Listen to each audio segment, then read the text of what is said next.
Hi, welcome to our channel of IGNOU Audiobooks, Indira Gandhi National Open University, School of Humanities, SOH, Master's Degree Programs, Master of Arts, English, MEG 06 American Literature, Block-1 Contexts of American Literature, Unit-1 The Puritan Context, 1.0 Objectives. In this unit I shall throw light upon the context of the Puritan migration from the Old World to the New World and the emergence of a new American culture and literature.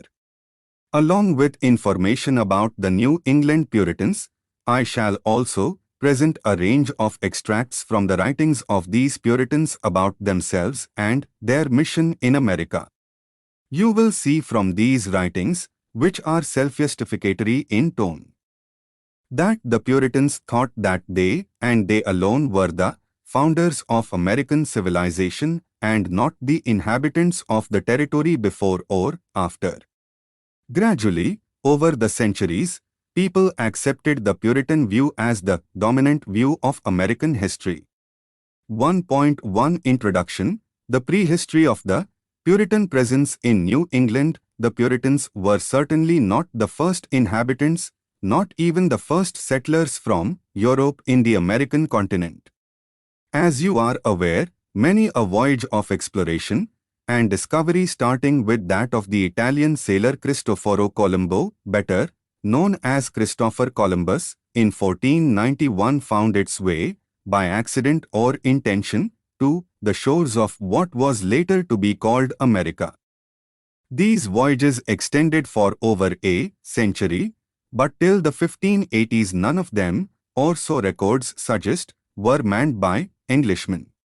Englishmen were resolutely engrossed in their internecine conflicts through these decades, and it was as late as 1584 that Sir Walter Raleigh dispatched an English ship to investigate if it was possible to colonize other lands. Another attempt took off in 1606, and in this instance the energetic intruders decided to establish a settlement in Jamestown, Virginia, named after their Virgin Queen.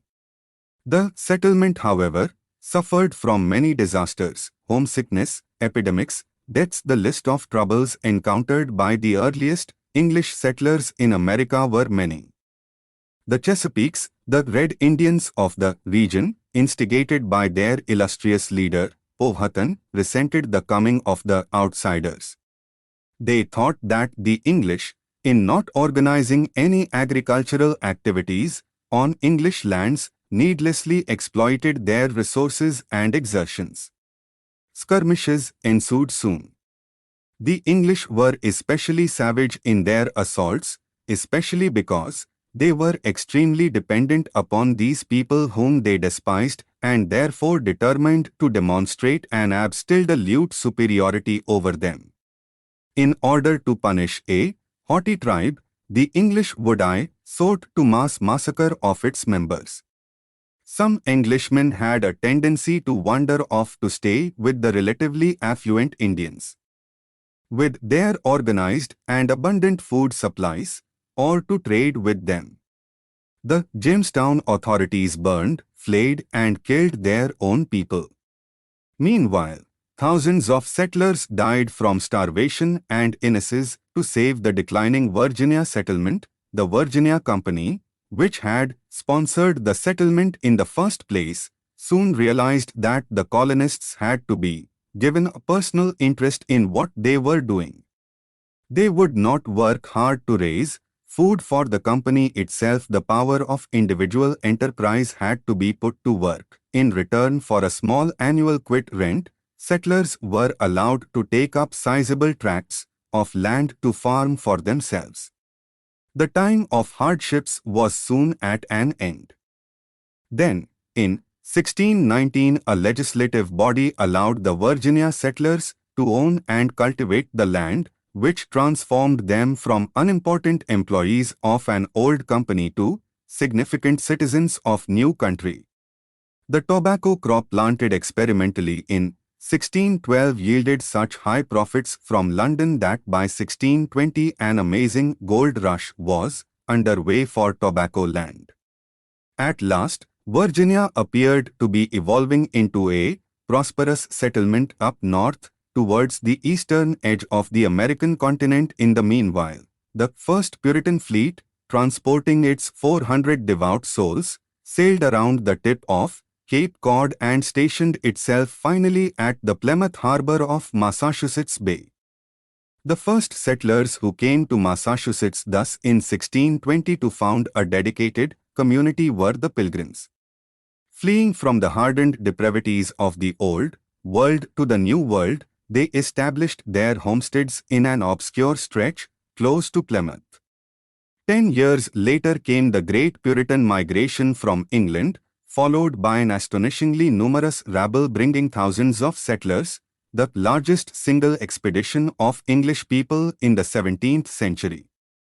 Puritan settlements sprang up at Dorchester, Boston, Watertown, Roxbury, Mystic and Lynn. The Massachusetts Bay Colony was now fully launched. By 1640, religious sectarianism surfaced, forcing renegades or rebels to abandon Massachusetts to develop Rhode Island, which was chartered in 1644. Others, enticed by fantasies of fabled affluence, left for richer haunts southward to the west of the Connecticut River. In 1639, certain towns had already adopted the fundamental orders of Connecticut as the colony's constitution. By 1662, a royal charter had been issued that authenticated Connecticut's independent status. The earliest settlements emerged in New Hampshire in 1623. After an endless debate between ambitious English agents and Massachusetts authorities, it became, by 1680, an autonomous territory of the Crown. The status of Maine, which had been settled in the 1630s, was troubled likewise until 1691. When it was made part of Massachusetts, at the end of the century, New England, as the entire region was named, was a flourishing new enclave within the English Empire. The New England way of life was sharply polarized against the way of life of the Virginians as well as similar materialistically inspired immigrants. Virginians aspired to ownership of property, either as tobacco farm or as cotton plantation, and needed to employ indentured servants and chattel slaves to acquire the trappings of aristocracy. New Englanders, on the contrary, aimed at the actualization of an ideal. For them, there had been no option but to flee their old England, which was being taken over by Satan. They considered themselves to be God's special emissaries on a mission into the wilderness, seeking to establish a Jerusalem renewed. This, in essence, was the Puritan project in America. 1.2 WHO were the New England Puritans. I am sure you know from your study of Indian history that many sects like Buddhism and Jainism sprang up as a protest against the abuses of Brahminical rituals and ceremonies which they found were devoid of true spiritual change. Similarly, Puritanism, as Parry Miller has remarked in his classic study on the subject, began as an agitation within the Church of England in the latter half of the 16th century. It was a movement for reform of that institution, and as such hardly an alternative denomination to Anglicanism, which was the dominant theology. In the 1530s, the Church of England had broken with the Roman Catholic Church. By the inception of Elizabeth I's reign in 1558, it had proceeded a certain distance in this revolt, had become Protestant, had disestablished the monasteries and rectified many papist abuses. Puritanism was the belief that the reform should be continued, that more abuses remained to be corrected, that practices still survived from the days of the papacy, which should be renounced, that the Church of England should be restored to the purity of the first century church as established by Christ himself. In the 1560s, when the advocates of purification first acquired the name of Puritans, no one, not even the most radical, knew exactly how far the process was to go or just what the ultimate goal would be. Down to the days of the so-called Puritan Revolution there was never any agreement on this point, and in the end this failure of unanimity proved to be the undoing of English Puritanism. Many Puritans desired that only certain ceremonies be abolished or changed. Others wanted ministers to preach more sermons, make up their own prayers on the inspiration of the moment rather than read set forms out of a book. Others went further and proposed a revision of the whole form of ecclesiastical government. But whatever the shade or complexion of their Puritanism, Puritans were those who wanted to continue a movement which was already underway. Their opponents, the Anglicans, were those who felt that with the enthronement of Elizabeth I and with the Elizabethan compromise within the Church, things had gone far enough. The Elizabethan compromise, according to the Anglicans, had adequately eliminated the excesses of Roman Catholicism. They wanted to call a halt just where they were and stabilize at that point. Thus the issue between the two views, though large enough, still involved only a limited number of questions. On everything except matters upon which the Puritans wanted further reform, there was essential agreement. The Puritans who opted to go to New England were among the more extreme, though by no means the most extreme that the movement produced. Even before their departure in 1620 they had gone to the lengths of formulating a concrete platform of church organization which they wished to see instituted in England in lieu of the episcopal system. By the 1620, the Puritans had moved the Church of England a long way toward their way of thinking, but then a startling reversal occurred. The new king, Charles I, working with those who disagreed with the Puritans, initiated a determined counteroffensive. First, the Anglicans, supported by the monarch, managed to maintain the episcopal system. Second, they sustained the existing infrastructure for devotional services, elegant attire for the past, glorious objects of gold and colored glass in use during worship, the altar itself treated as a site of almost miraculous significance.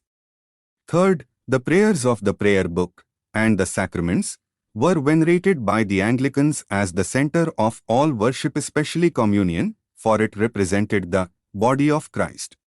The Puritans were shocked to witness these, what they thought to be retrogressive tendencies within the church, and even more appalled when hundreds of priests who resisted them were dismissed from their pulpits.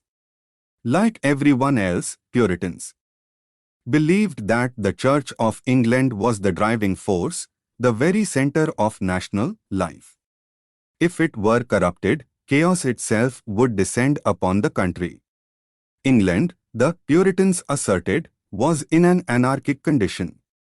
There was disorder and discord all over. Gambling, whoring, thievery, rape and murder were routine occurrences. Excessive self-indulgence and self-gratification seemed to have become the norms of social conduct. The Puritans articulated the emergent bourgeois ethos which celebrated temperance, caution, thrift and hard work. They held that God the Father, who must punish even as he protects, would surely not tolerate the sins of his children and would chastise them by sending down plagues and other disasters. Only when England possessed a fully purified church, the Puritans said, would God cease punishing the English for their sins. The Anglicans pointed out that by law the king and his officers of the Church of England were entitled to take all decisions in religious matters and insisted that everyone's duty was to obey them, not to grumble and grimace. All agitation ought to halt. The Puritans, tenacious and stubborn, refused to oblige.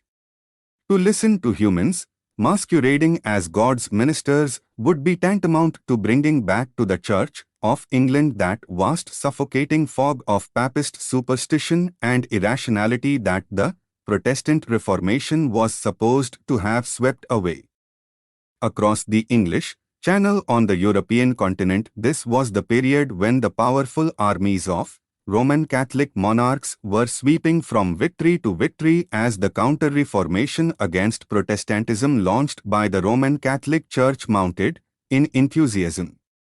Suspicious Puritans then alleged that what the Anglicans were doing was part of a covert Roman Catholic conspiracy working through the king and his followers to destroy Protestantism in England. But still more fundamental to their differences was the Anglican and the Puritan argument over the nature of mankind. To the Puritans, human beings in their natural condition are totally depraved, their reason effectively impaired by their passion. If any are saved, forgiven their sins, and going to heaven, it is entirely because God has willed it so, not because of anything that individual persons may have done on their own. The Anglicans recoiled from all this. They believed, of course, that human beings are all sinners, but also that God has made them discriminating creatures. Ethical choice, they said, is the candle of the Lord. Thus, to some degree we have a free will, that is, we do have a role in deciding our personal destinies. The Anglicans believed that, if we choose to live in God's way, take the sacraments regularly, and accept the salvation that a benign God has offered to all, we are saved. The important thing was not so much what faith we had, but how we treated each other. Certainly we must love God, as the first table of the 10 Commandments decreed, but equally important were some other questions. Are we loving to each other? Obedient and dutiful to appropriate worldly authority? And mindful of good works? These were what the last 6 of the 10 Commandments, the second table, called for, and it was here that Anglicans laid their stress. The Puritans emphasized upon the first 4 of the 10 Commandments, the first table which ordered humanity to revere God and to glorify Him and to have no other thing or person in their lives before Him. The dilemma was that human beings were so naturally rotten, their passion so predominant upon their reason, that every instinct and inclination turned them away from God. They chose evil knowingly. Do we all, then, go to hell? No. The Puritans believed that God, for reasons known only to Him, had decided to save some of humanity from that everlasting torture. He had sent Jesus Christ to save these persons, who are the elect from all eternity. In the course of their lives, after painstaking, prayerful and prolonged inner studies, they suddenly learn that they are indeed saved. In that overwhelming moment, the old, sinful person within, I, Adam, dies, and a new, sinless person, I, Christ, is born. Thereafter, the persons so saved will by divine grace live virtuous and inviolate lives. Clearly designed to bear witness to the grandeur of God, their redefined enterprise is to do God's work on earth, unceasingly, in remaking and reviving this world. They must erect a rejuvenated Jerusalem and not be deterred by existing tarnished edicts and customs.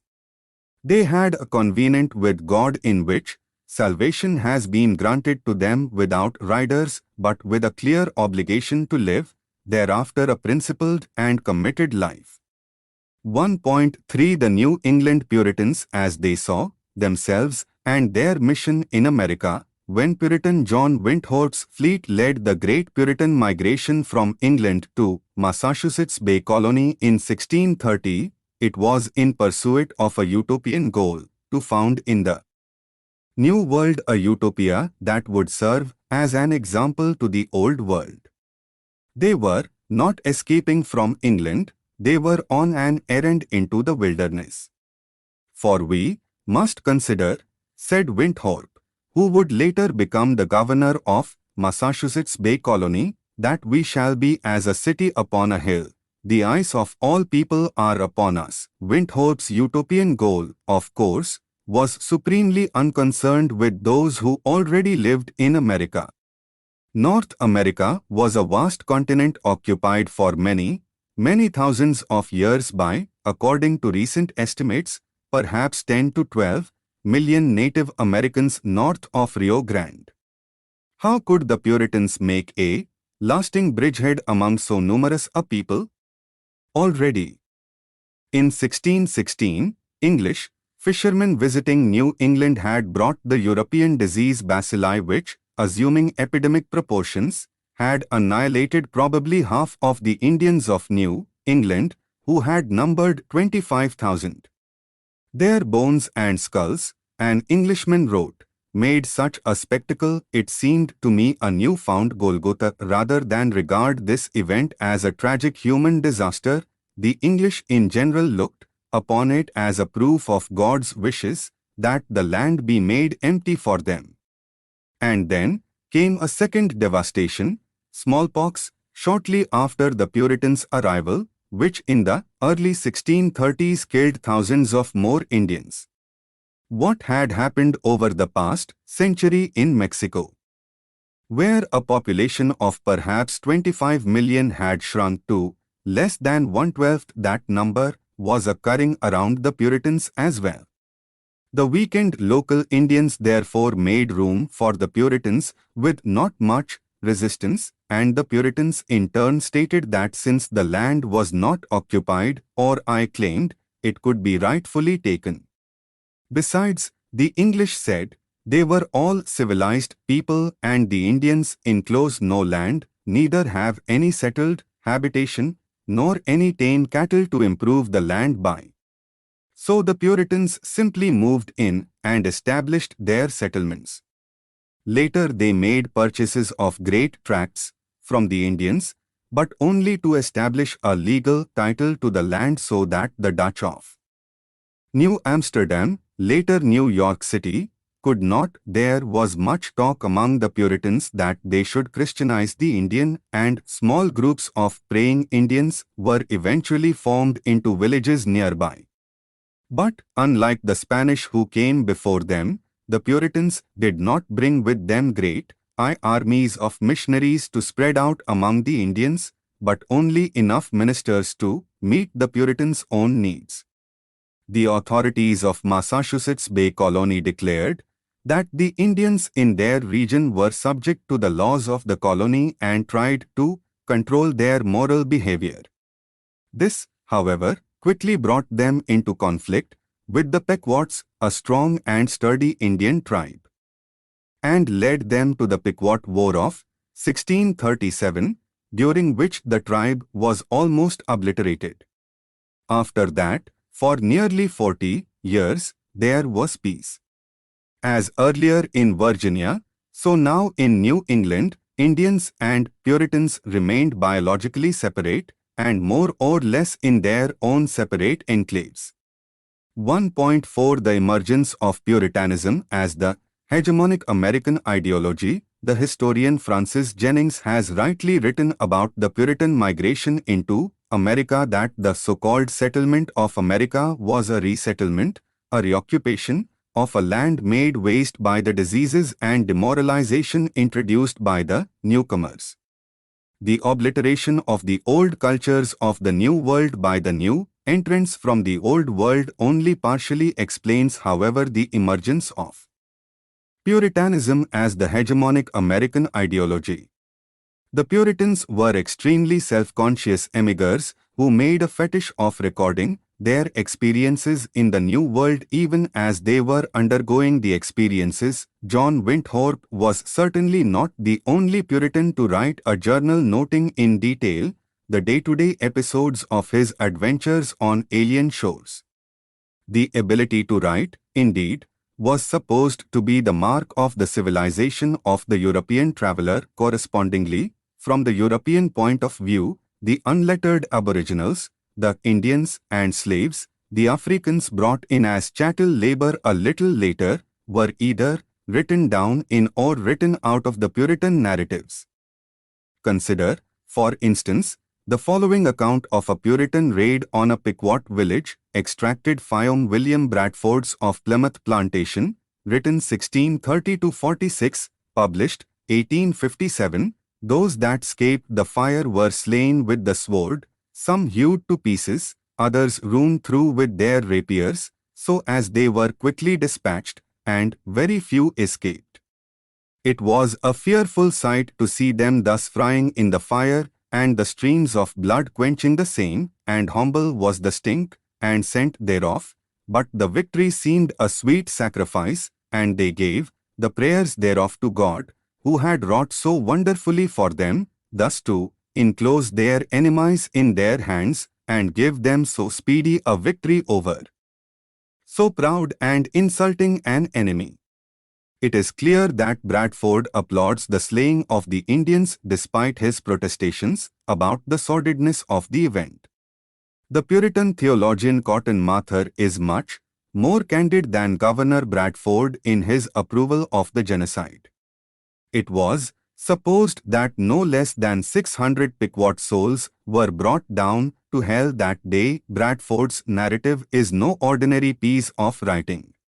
Meant to be a memoir of his own, American Odyssey, this tract by the most illustrious of administrators of the colony of Plymouth transforms itself soon into cultural propaganda from contemporary New England. Two motives flow with each other through the text. The first motive is that America was utterly savage in the state the Puritans encountered it. It was virtually uninhabitable and by extension uninhabited. The second is that whatever it was and whatever it was to become, America had nothing to do with Europe. America, in other words, was to become what the Puritans wished it to become before the Puritans, writes Bradford, lay a wild landscape such as no civilized people had ever encountered, and if they looked behind them, there was the mighty ocean, which they passed and which was now a main bar and gulf to separate them from all the civil parts of the world. Not even the ship lying at anchor qualifies this absolute separation, for the captain daily threatens to leave. May not and ought not the children of these fathers, Bradford instructs his first readers, who are just these children, rightly say, our fathers were Englishmen, which came over this great ocean, and were ready to perish in this wilderness, but they cried unto the Lord, and He heard their voice and looked on their adversity. The Puritans are certainly in need of the Lord's support, as their plight is worse than that of the Apostle and his shipwrecked company, to whom the barbarians showed no small kindness in refreshing them. The savages the Puritans met were readier to fill their sides full of arrows than otherwise.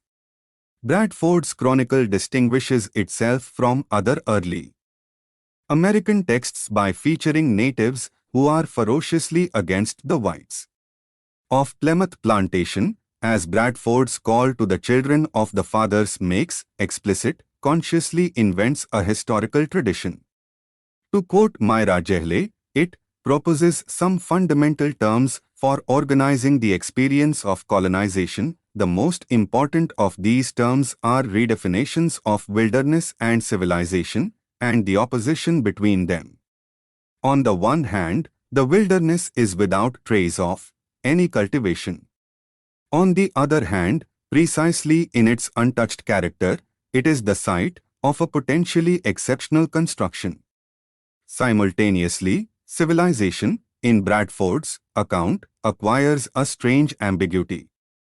The civilization left forever by the Puritans is suggestive of great accomplishments, no doubt. But it is also an abode of destructive viciousness. The final impression that Bradford's book leaves on the reader about the apparent polarities of civilization and wilderness is not one of contrast. The situations curiously resemble one another. They are like mirror images rather than like antithetical emblems. When the Puritans step onto the new world to face its scaring, inhospitality, they leave behind not an antithetical good but another kind of evil, and the complaint that there were no towns, inns, or houses in the new world measures their problem without advancing a solution. The solution is still to be engendered, and the rest of the book describes each undertaking, whether the hewederlig of accommodation or the enactment of laws, as from scratch. All in all, the Puritan elite repeatedly asserted that their endeavor in founding America, inscribed in their numerous chronicles, such as Bradford's, coupled with the lack of any similarly scripted and detailed claims from other groups who inhabited America already during or before the Puritan arrival, made Puritanism emerge as the hegemonic American ideology. 1.5 Summary. In this unit, I have tried to explain the circumstances under which the Puritans migrated from Europe to America and how, in the process, they created the context for the emergence of a new American culture and literature. Extracts from the writings of same eminent early Puritan migrants to the New World from the Old World, which are included in the unit, indicate that the Puritans thought that they alone were the founders of American civilization, notwithstanding the inhabitants of the temporary before or after. Over the centuries, the Puritan view came to be accepted as the dominant view of American history.